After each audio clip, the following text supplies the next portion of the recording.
Good morning, student. Today we will discuss the topic of Gauss law.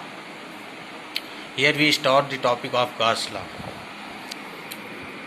Gauss theorem, Gauss की प्रमेय। Gauss की प्रमेय में आप सबसे पहले फिगर देखिए।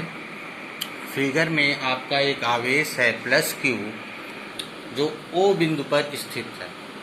यहाँ प्लस क्यू आवेश है जो ओ बिंदु पर स्थित है। बिंदु ओ पर प्लस क्यू आवेश के कारण वैद्युत क्षेत्र की तीव्रता आपकी E है और इस आवेश से r मीटर की दूरी पर एक स्थित बिंदु P है। यहाँ पे कौन सा बिंदु है? यहाँ पे स्थित एक बिंदु P है जिस पर हमें वैद्युत क्षेत्र की तीव्रता ज्ञात करनी है।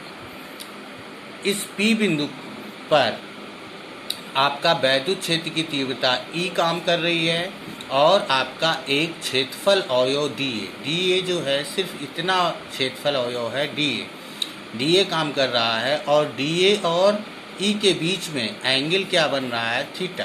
तो यहाँ पे एंगल आपका थीटा बन रहा है इसके बीच में और यहाँ पे बिंदु O से जो कोण बन रहा है DA क्षेत्रफल अवयव के बीच में बिंदु O से, वो कोण है आपका DW आपका कोण।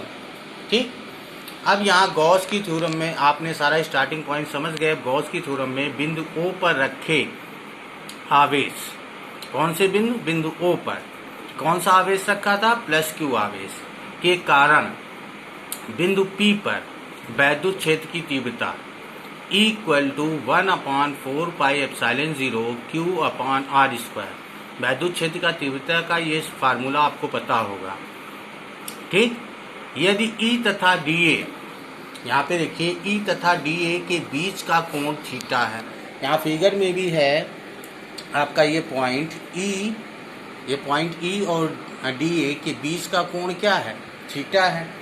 तो बीच का कोण थीटा है, अतः अल्प क्षेत्रफल DA क्या है? स्मॉल क्षेत्रफल है, वो छोटा सा क्षेत्रफल DA है से गुजरने वाला वैद्युत फ्लक्स, DA से गुजरने वाला वैद्युत फ्लक्स d फाई।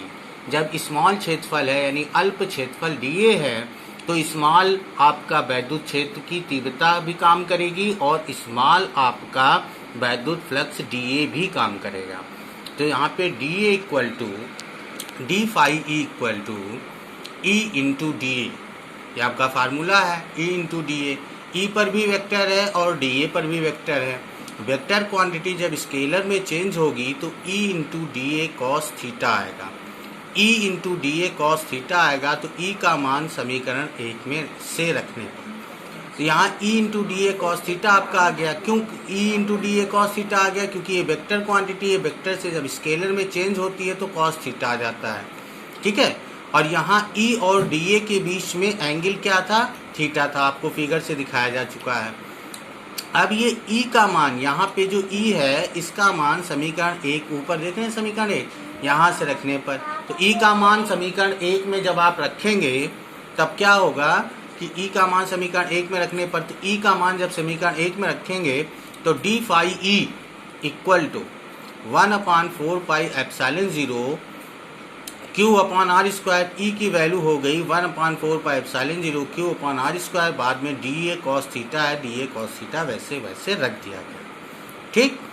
अब d फाई = Q/4 पाई एप्सिलॉन 0 और DA cos थीटा r² इसके नीचे चला गया क्योंकि r² बटे में है तो बटे में ही जाएगा तो DA cos थीटा/r²। और आप ये जानते होंगे, आपको बताया गया है घन कोण में DA cos थीटा/r² क्या होता है? DW के इक्वल होता है। DW को घन कोण। तो यहाँ जो DA cos थीटा/r² है इसको हम क्या लिख देंगे? इसको हम लिख देंगे DW। तो ये देखिए DA cos थीटा/r² को DW रख दिया गया और Q/4 पाई एप्सिलॉन 0 वैसे के वैसे है और d फाई E वैसे ही। अब जानते हैं D को हटाने के लिए फिजिक्स में क्या करते हैं? D को हटाने के लिए दोनों पक्षों का समाकलन करते हैं। जब दोनों पक्षों का समाकलन हम करेंगे तब आपका इधर भी इंटीग्रेशन लगाएंगे और इधर भी इंटीग्रेशन लगाएंगे। जब इधर इंटीग्रेशन लगाएंगे तो D phi equal to Q upon 4 pi epsilon 0 integration of D W. ठीक, क्योंकि समाकलन जो होता है वो सिर्फ डी डब्ल्यू पे जाएगा, डी को हटाने के लिए समाकलन लिए हैं, Q upon 4 pi epsilon 0 constant हो जाएगा।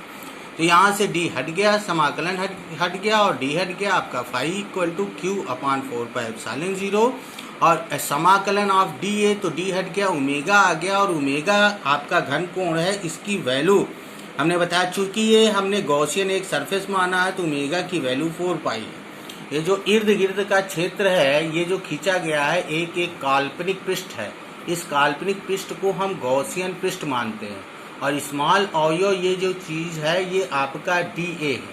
ठीक, तो ये गॉसियन पृष्ठ मानते हैं, तो इसलिए ओमेगा की वैल्यू 4 पाई हो गई। आपको पहले भी घनकोण ओमेगा बताया गया है, तो यहाँ ओमेगा की जगह पे हम क्या ले लेंगे, 4 पाई ले लेंगे। तो Q upon 4 pi epsilon 0 into 4 pi से 4 पाई डिवाइड हो गया, phi equal to Q upon epsilon 0। यही गॉस की थ्योरम है। ठीक, थैंक्स फॉर वॉचिंग वीडियो।